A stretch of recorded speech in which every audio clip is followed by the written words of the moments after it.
I want to start tonight with just some numbers. 2007 was the absolute height of the feature writing market. In 2007, right before the financial crisis, there were more TV writers than feature writers. That makes sense, of course, because there are TV staffs. Back then, there was 66% more writers in the WGA who worked in TV than in film. Today, there is 200% more TV writers than in film.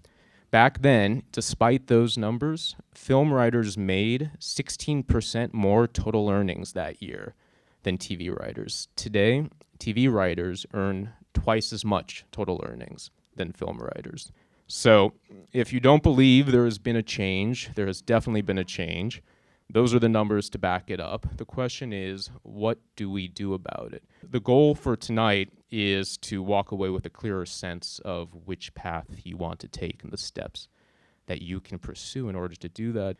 So with that, I want to introduce our ringleader for tonight is going to be Glen Mazzara.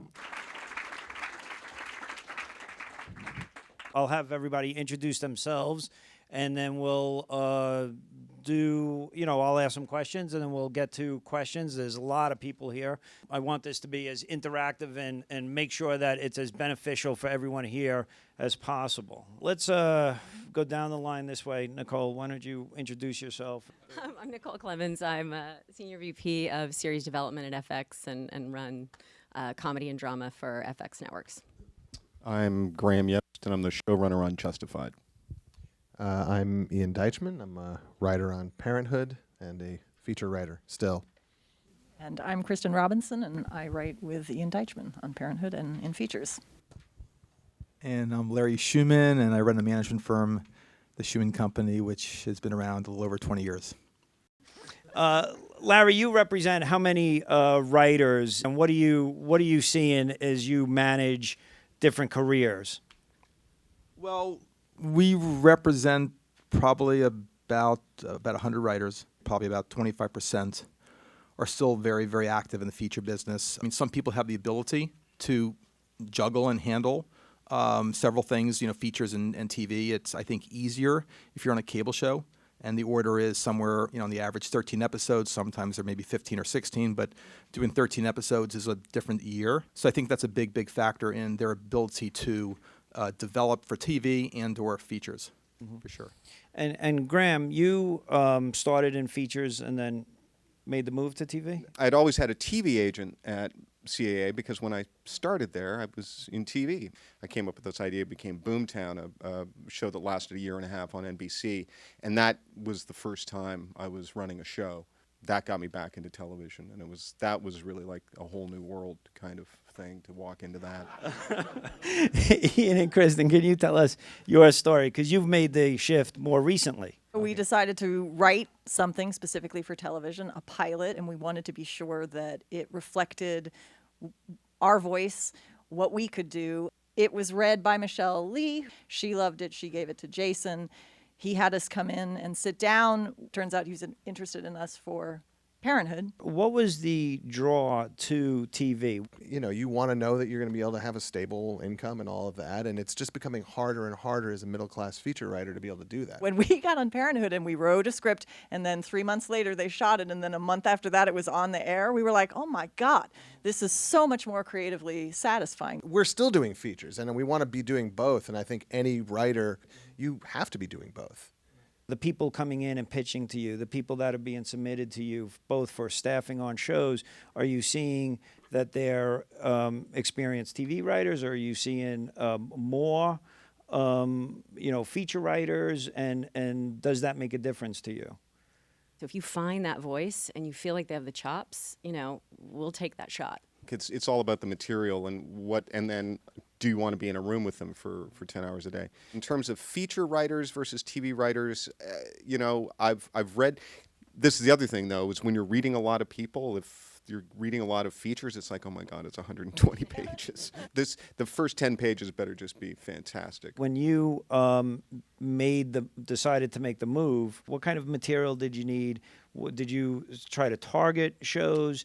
Did you, what kind of guidance did you get from your reps?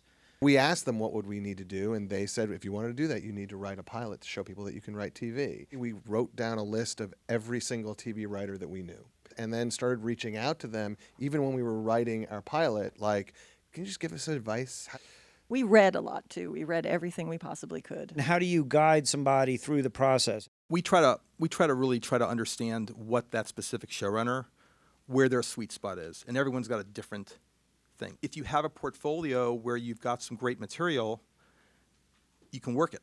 How do you guide them through the process of developing material to go out for TV gigs? You get a feel for who can rewrite themselves well, who can take notes well, who can process that well, and we try to be as involved as they want us. But we try to develop definitely the drafts with the writers for sure. And Nicole, are you reading younger writers? No, absolutely. If someone I respect, like Larry, calls me up and says, look, I have this new writer, you've got to read them, you've got to meet them, I'll absolutely read. I mean, it's so competitive out there. We want to get there first, and we want to develop those relationships. There's a lot of, very, very good writers out there, but I find people are making similar mistakes. I'll talk about that in a sec, but what do you think? Is there practical advice that we can give people who are working on their material that you find a lot of scripts kind of do this, and I wish they did that or something? Absolutely.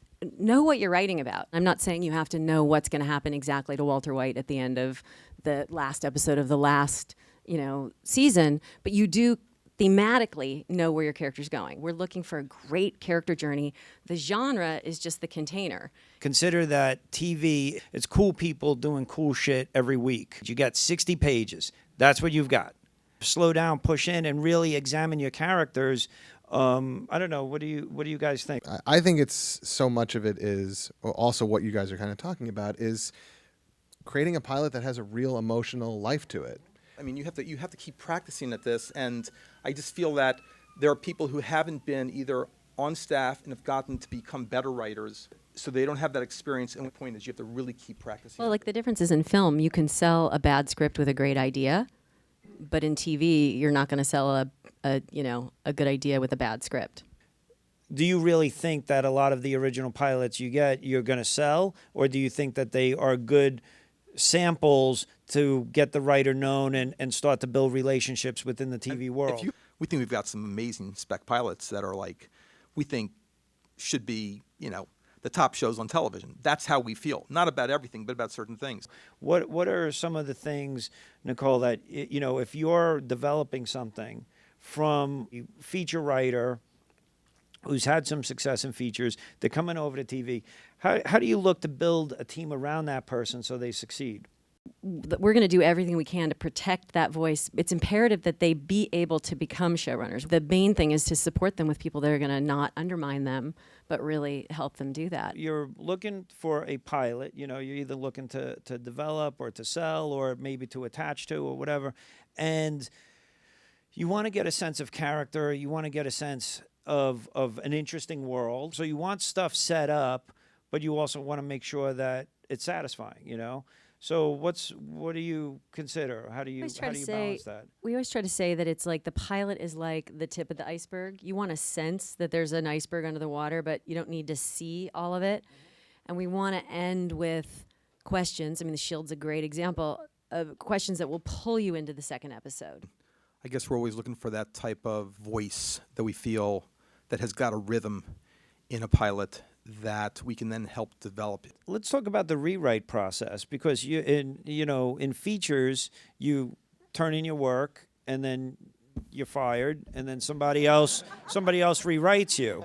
This is, you're in a room and the person next to you could be asked to rewrite you. So what was your experience like? We weren't really massively rewritten.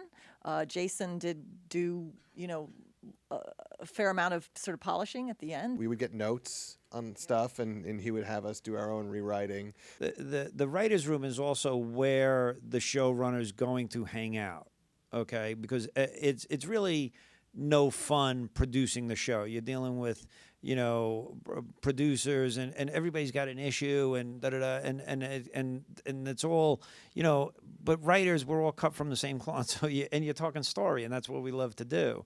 So you want to make sure that you have really talented people that are, great to hang out with, and if that's going well, you can feel that the show is going to be good and everything else will fall into place. The show does get produced, but if the story's not breaking and people can't stand each other and there's 4 different, and you've hired because you didn't do your due diligence on the writers, and you kind of slap together a staff to get it going quickly, that's you're not going to have confidence in that material. So it really is about, I think, finding the right writers, and then once that vision is built out, you'll find the right people to produce it. Working in TV is a bigger time commitment. There's no question, especially if on staff, especially if you're a showrunner. I work a good 30, 40 hours a week, and no, it can be a bigger commitment. I mean, it depends where you are in the feature and if it's heading toward production and you're doing weekend rewrites and all of that. But you don't get to structure your time. I mean, being a feature writer, just in terms of having a life with a family and seeing your family and all of that, is a much, much better life. However, you're one of the lowest. You're below craft services in terms of what the director thinks of you. Now, that's not the case every time, but there's just that, and the Lord spake and said that directors get features and writers get TV, and that's how it shall be, And so there is just something about going into TV and being part of the writer's world, which is, being in that room. There's nothing like it when it's really going well. It's one of the greatest creative experiences you can ever have.